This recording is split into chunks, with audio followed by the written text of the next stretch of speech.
Κυρίες και κύριοι, ο Μίλτος Εντόγλου στο τελευταίο του άλμα για να πάρει την πρώτη θέση στο περίφημο meeting Diamond League της Ζηρίχης. Στα 95-8-04, στα 96 άκυρη και 8 μέτρα. Και ο παγκόσμιος πρωταθλητής πρόσφατα ξεκινάει. Έκτη και τελευταία προσπάθεια. Ναι. Έτσι όμορφα και απλά. Τεντόγλου στο τελευταίο άλμα.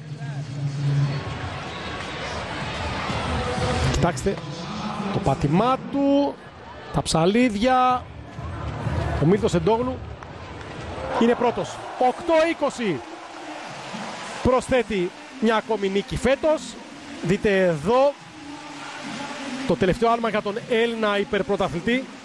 Ένας από τους 5 στην ιστορία άνδρες και γυναίκες που ταυτοχρόνως έχουν τον τίτλο σε Ολυμπιακούς Αγώνες, παγκόσμια πρωταθλήματα ανοιχτού κλειστού, ευρωπαϊκά πρωταθλήματα ανοιχτού κλειστού. Και να ελληνική σημαία για τον μεγάλο Έλληνα άλτη από τα Γρεβενά, όπου κάνει με τον τρόπο που είδατε αυτό το εξαιρετικό άλμα στα 8-20 στην τελευταία προσπάθεια, περνάει και είναι πρώτος.